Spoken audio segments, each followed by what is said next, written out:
Hello everyone.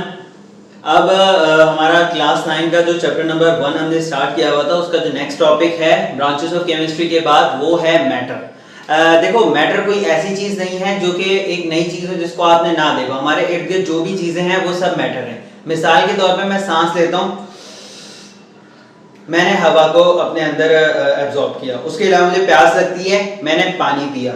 उसके बाद मैं जमीन के ऊपर चलता हूँ, मैंने आपके सामने सॉलिड के ऊपर चला। तो बेसिकली मैंने क्या किया, मैटर की तीनों फॉर्म्स को टच किया।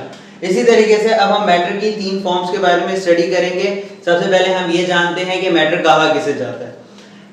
मैटर एनीथिंग, हर वो चीज, एनीथिंग हर वो चीज दैट हैज, जिसके अंदर क्या हो, मास या स्पेस, जो कि कुछ वजन रखेगी या कुछ जगह घेरेगी, उसे क्या कहा जाएगा, matter. Anything that occupies some space and has some mass is called matter. तो इस हिसाब से अगर हम अपने इर्द गिर्द तलाश करना शुरू करें मैटर, तो हमें हर चीज मैटर नजर आए। मिसाल के तौर पे मेरा सांस लेना भी मैटर की एक फॉर्म को सांस के तौर पे लेता हूं। हमारे इर्द गिर्द जो किताबें हैं, मेरे हाथ में जो मार्कर है, ये जो बोर्ड है, ये सब क्या है, ये मैटर की फॉर्म्स हैं। अब मैटर की कितनी फॉर्म्स है, मैटर की तीन फॉर्म्स होती हैं, तीन स्टेट्स ऑफ मैटर होती हैं। सबसे पहली कौन सी है, सॉलिड। सॉलिड की अगर बात की जाए, आपके सामने सॉलिड है, आप उसको देख सकते हो, उसका कुछ ना कुछ मास होता है और वो स्पेस रखती है। सेकंड चीज इज अ लिक्विड। लिक्विड हमारे सामने है कि वो पानी की तरह होता है, लेकिन उसका कुछ ना कुछ मास और कुछ ना कुछ स्पेस रखती है।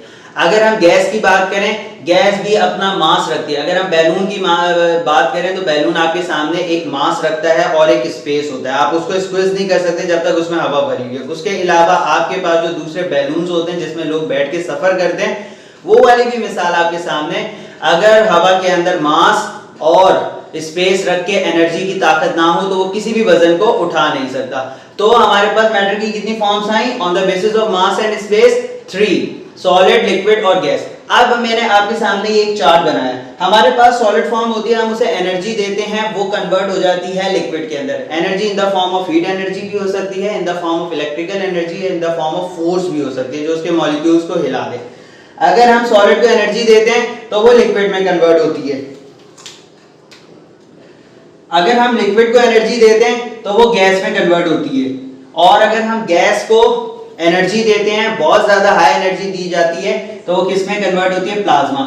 तो हमारे पास एक और फोर्थ स्टेट आती है मैटर की, जिसे हम प्लाज्मा कहते हैं। गैस को एनर्जी देने का मकसद क्या है, फॉर एग्जाम्पल आपने सॉलिड के तौर पे, आपने सॉलिड को एनर्जी दी, आइस आपके सामने, बर्फ।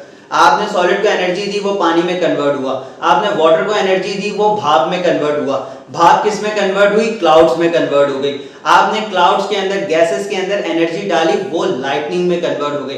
That lightning is called the plasma. Plasma क्या है, फोर्थ स्टेट ऑफ मैटर है। जब बहुत ज्यादा एनर्जी मिलती है तो प्लाज्मा प्रोड्यूस होता है। इसी तरीके से आपकी जो लाइटनिंग है, स्काई के ऊपर आपको जो लाइटनिंग नजर आती है, that is the fourth state of matter.